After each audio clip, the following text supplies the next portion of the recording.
Jésus nous dit, le ciel et la terre passeront, mais mes paroles ne passeront pas.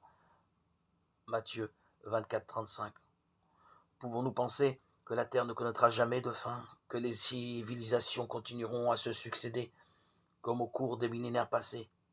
Ou bien notre monde est-il condamné à disparaître un jour? Les réponses pessimistes des prévisionnistes ne manquent pas. La Bible donne la vraie réponse dans le verset du jour. Le ciel et la terre passeront, mais mes paroles ne passeront pas. Matthieu 24, 35.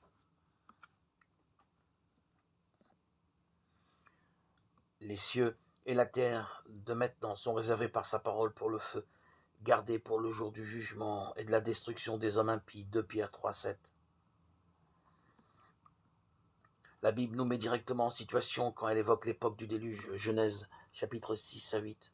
Le déluge était annoncé pendant toute la construction de l'arche par Noé, plus de 100 ans.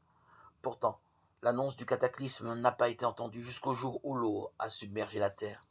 Seuls ceux qui ont cru, réfugiés dans l'arche, ont été sauvés. 1 Pierre 3, 20. Noé a été sauvé, lui et sa famille, par la foi en Dieu. Hébreux 11, 7. Dans l'avenir, ce monde sera jugé et détruit par le feu, avant l'établissement de nouveaux cieux et d'une nouvelle terre. Apocalypse 21. Mais le moyen pour être sauvé nous est aussi donné. Il n'y a de salut en aucun autre que Jésus, car il n'y a pas non plus sous le ciel d'autre nom qui soit donné parmi les hommes, par lequel il nous faut être sauvés. Acte 4, 12. Notre arche, notre planche de salut, c'est la foi en Jésus-Christ. Nous avons tous offensé Dieu, nous avons donc tous besoin d'être réconciliés avec lui, qui est juste et saint.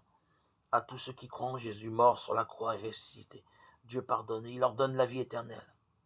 Cette vie reçue sur la terre nous permettra d'entrer avec lui dans les nouveaux cieux